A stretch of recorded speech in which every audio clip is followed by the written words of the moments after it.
Hey everybody, Christopher here, and it is such a nice day that I decided to open up the garage and experience that. That's Texas in December for you. So, anyway, back to this. All right, so again, if you're watching this on Instagram or Twitter, this is going to cut off at the 45-second or 1 minute mark.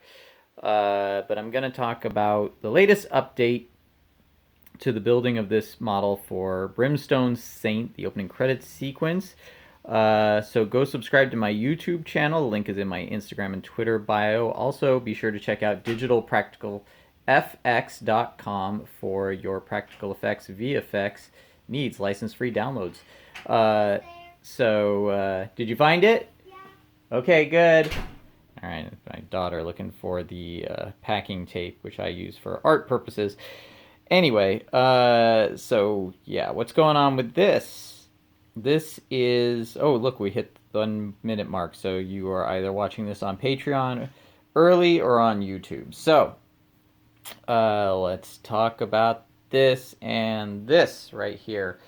So last night I spent a bunch of time paper macheing the ground to this. So it actually looks like a, what do you call it? Earth. Hard packed ground. I wanted to, again, give this model a desolate feel. So I mixed up your basic paper mache, Elmer's glue. I used wood glue and paper glue because I was almost out of both, so I combined them. Flour, water, and also black latex paint. So I went ahead and I used that to glue down tissue paper. So you can kind of see down here at the edge of the cardboard. Now you can't really, here you can see kind of the wrinkling of the tissue paper here. The idea is, kind of cover up for the fact that it's cardboard. Cardboard buckles when you wet it. And it also still looks like cardboard for the most part. And that's not always too bad. The wrinkling of the cardboard can look like kind of dry, hard pack earth. But the tissue paper really kind of gets rid of those seams.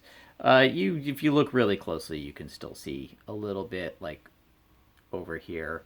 But the key is I just went into the yard and dug some earth, and this earth is very kind of breaks apart very easily.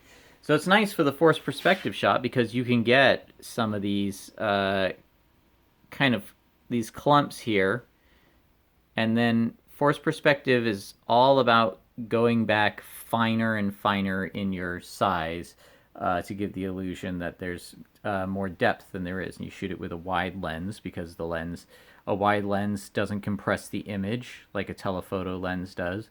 So I have a 11 to 16 millimeter lens that I'll probably use for this. I might use my 28. My 28 works all right with this as well. But anything else, 50 millimeter, no, you're compressing the shot too much, and it looks like a miniature. But little tricks here, like I said, like the thick branches in the foreground and the thin branches in the background make it look like it's going back a lot further than it actually is, when in actuality they're not too far apart at all. But you put them in a wide focal length, and it helps to sell the illusion. Same goes for the dirt here. Like I said, I left it a bit clumpier up front, and then as I got further back, I was able to kind of make the dirt finer. It's like if I just rub it with my fingers, it just kind of breaks apart into a finer paste. And there'll be a lot of color correction here because you notice there's a big difference between the there's a red color to the soil, and there's a black color to this.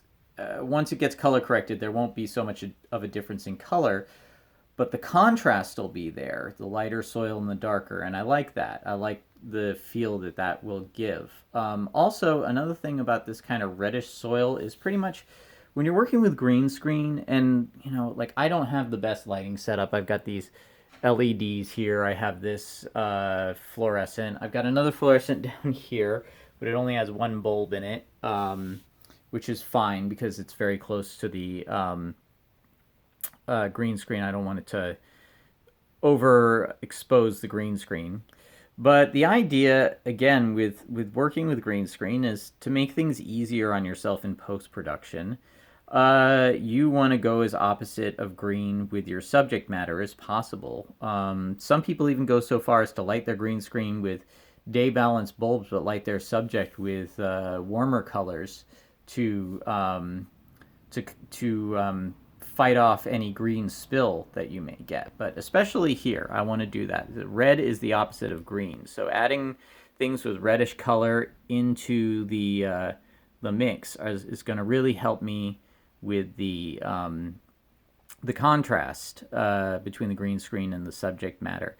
With the Blackmagic Pocket Cinema 4K, it has excellent color capture. So, man, I gotta tell you, doing green screen work with that camera is just so easy. I love it so much. It's helped me with digitalpracticalfx.com, which, by the way, like I said, I will be including spooky tree assets on that website as soon as possible.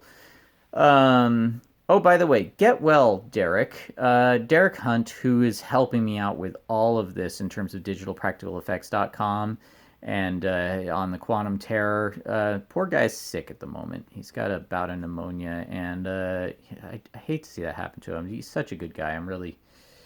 My heart goes out to you, Derek, if you're watching. I wish you could be here to kind of enjoy some of the fun that I'm having here. This is really so much fun. Making this, and I'm very grateful to Chris Young for asking me to do the credits on Brimstone Saint.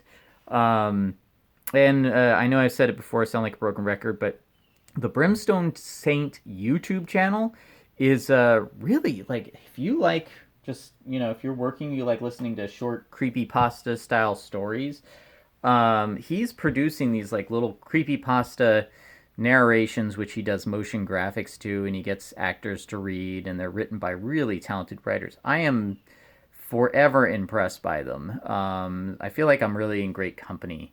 So anyway, let's go put the rest of this soil back, because I literally just dug some out, and I don't want a bunch of soil everywhere. By the compost pouch there. And that needs to go into the yard waste bin because I'm done collecting branches. Not done doing yard work, unfortunately.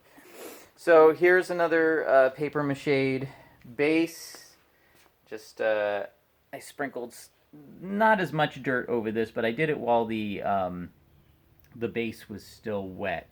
This I didn't do as much dirt because I want this tree to be the focal point. Oh, darn, it's like stupid, what do you call it? Backlight. Can't see it very well. Anyway. So that's pretty much that. I think that looks pretty good. I really like this. I was talking to Val Merrick. You may know Val from his work on Ray Bradbury Live Forever doing the poster. You may also know him as co-creator of Howard the Duck, and you may also know him as one of the most iconic Conan the Barbarian comic book artists to ever grace the pages of that book. He pointed out to me when I posted a picture of this, he said, there's no older or stronger archetype than a twisted tree. And I love twisted trees. I always say twisted trees are as good as a tortured soul in a horror movie. Tim Burton would agree. You always see twisted trees in his stuff. Eat your heart out, Tim Burton. I said that last video, didn't I?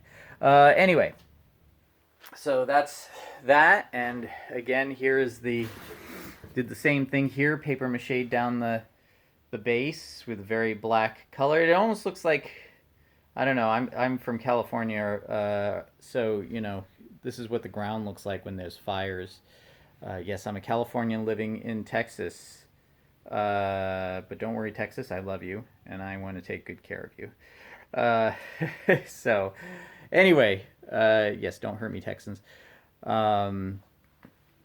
So that is, that looks good. I was yelling at the dog.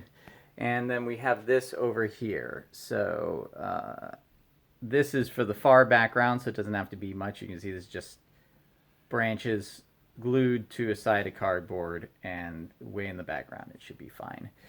So that's it. Let's Head on back over to here.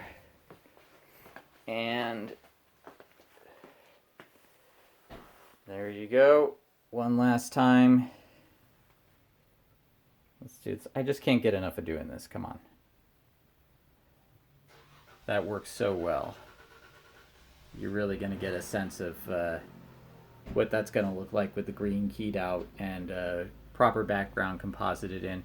So I'll be shooting this later on, and I'm also going to do a little bit about how I'm going to do other kind of added elements, like lightning strikes, leaves blowing in the wind.